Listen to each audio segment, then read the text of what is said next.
Hello everybody, fan of StarDog44 here, welcoming you all back to the channel for week 2 of the 80th anniversary Greatest Moments Motorized Pack unboxing review marathon, I guess.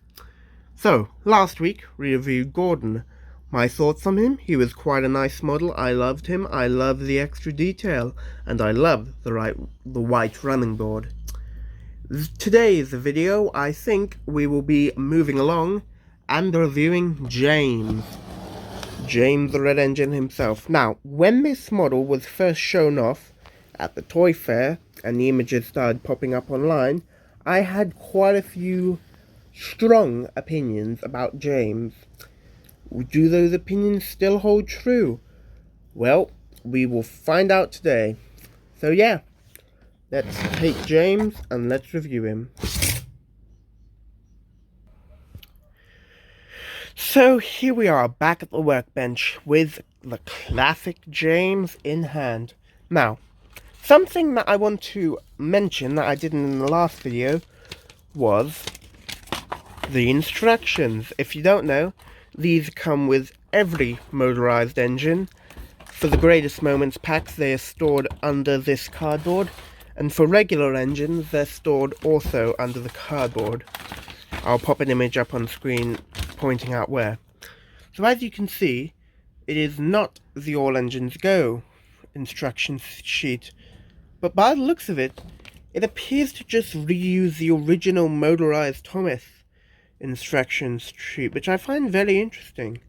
They did not make a new sheet, and I suppose it makes sense. They've already probably put way more money than they ever have making this new line. Why create a completely new sheet when you can just reuse the other one? Chances are people don't even realize that it comes in the pack, and it probably just gets thrown out alongside the boxes. So yeah, and besides, even if they do open it, no one will know the difference. Yeah, that's very interesting.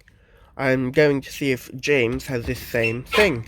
So yeah, one thing I want to mention, I do have my original thoughts of this model written down. I was originally going to do a video showcasing and talking about these models when they were first announced, when the photos started circulating. My thoughts on Jmaes was he was very fat, and in hand he does look to be quite fat. However, there have been some cases when I haven't liked a model, but then when I get it in person, I do quite like it. Will this be the case for our Splendid boy? Well, we're about to find out. So, I will try and open up Jmaes' box. So gently. Yes, very gently. Officially, phase 1 of unboxing Jmaes is complete. Okay, we've gotten Jmaes out now. Bloody hell, he keeps falling over. 1 minute, just quickly. Yeah, they do all reuse the same original motorized sheet. That's interesting. I wish Jmaes would stop falling over. I will just try and cut the tape holding Jmaes in place. My fat sausage fingers are probably getting in the way. Where's the tape? Okay, only one. Is there only one piece of tape? No, there's also tape over here, I think. No, there isn't actually. Oh no, it's completely sealed in. Okay. This is gonna be fun. Not. Okay, so I've opened Jmaes' boxes quite carefully, I hope. So yeah, there's Jmaes' tender.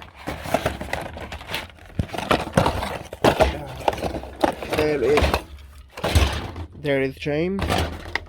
And there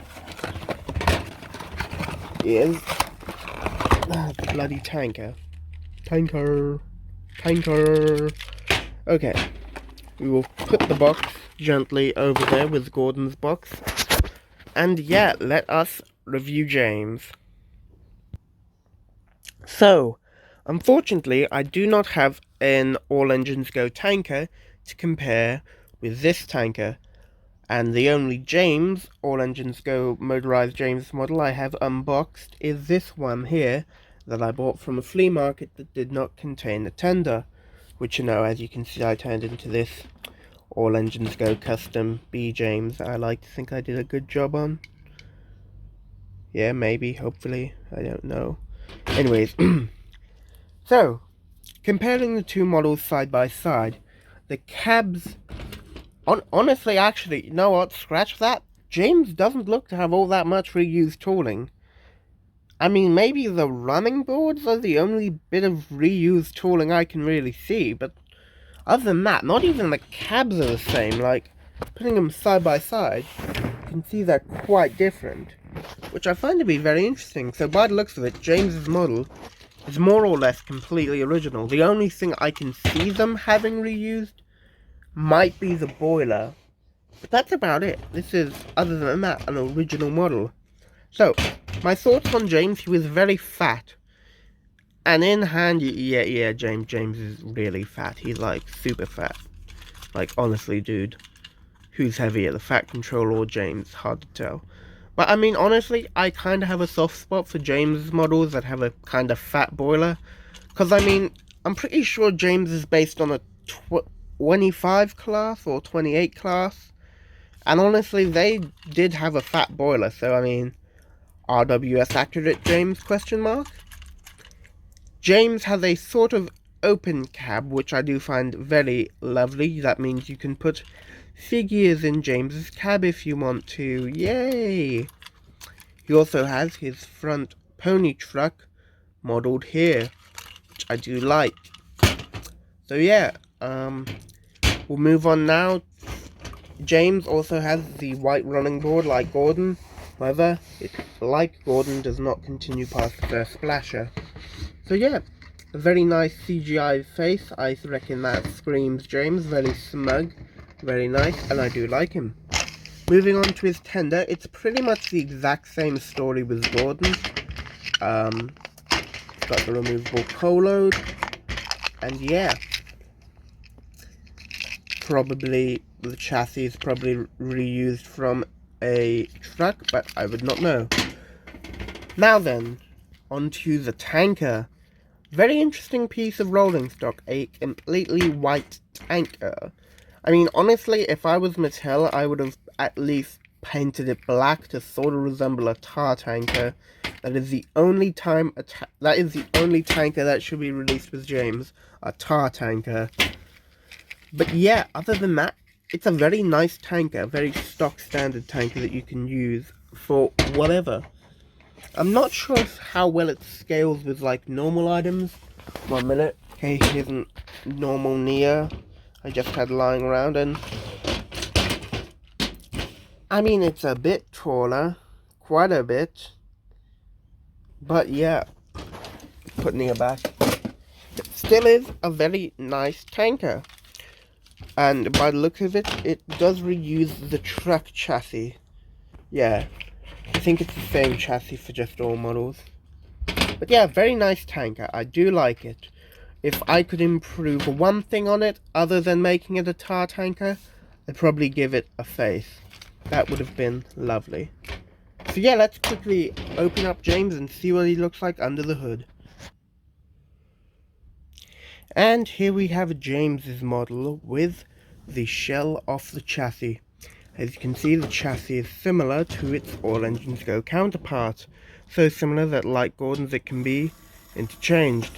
Here's the chassis running along the table, and it looks quite nice doing so.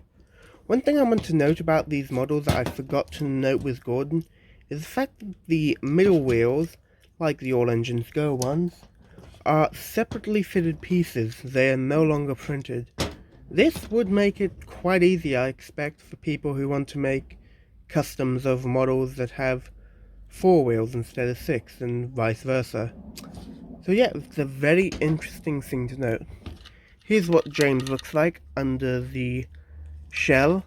As you can see, his dome is a separately fitted part, as is his front bogies. I want to say smoke box and face too, alongside his back bit that holds in the coupling.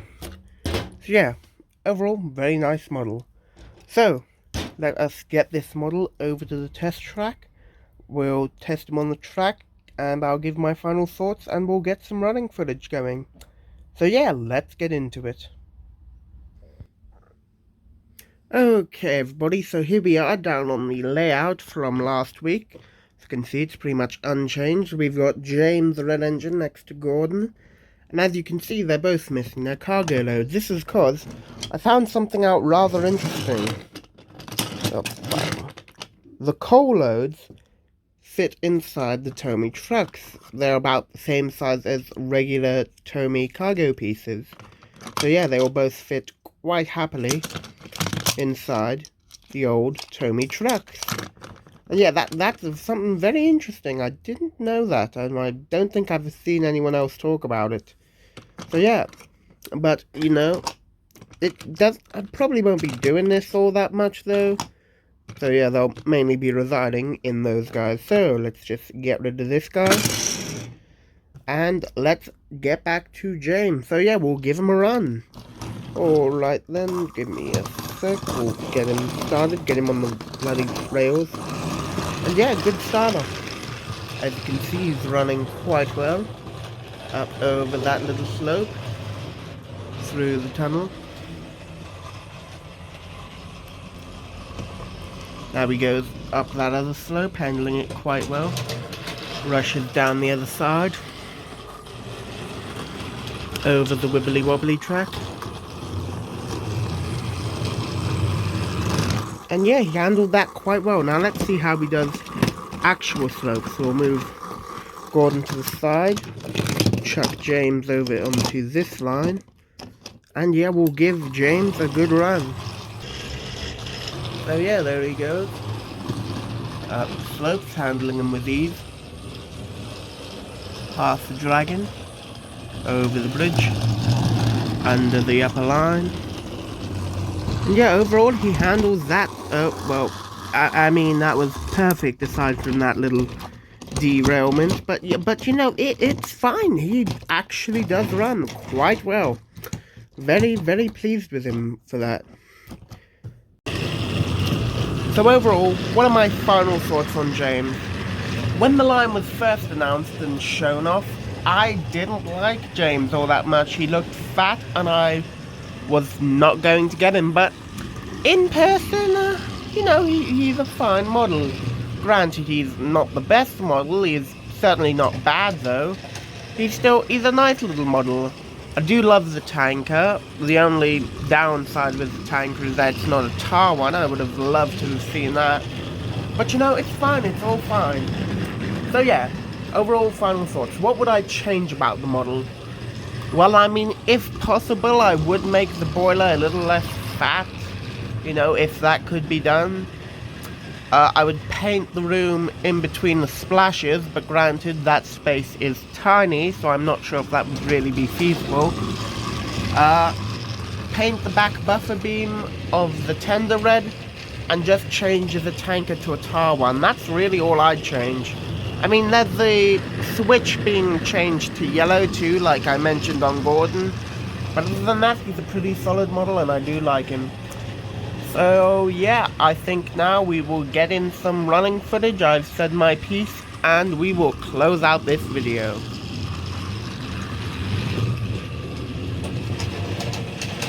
Take a look who's coming down the track. Make way for James, hooray for James. A shiny, shiny paint with a jet black stack. Make way for James, hooray for James.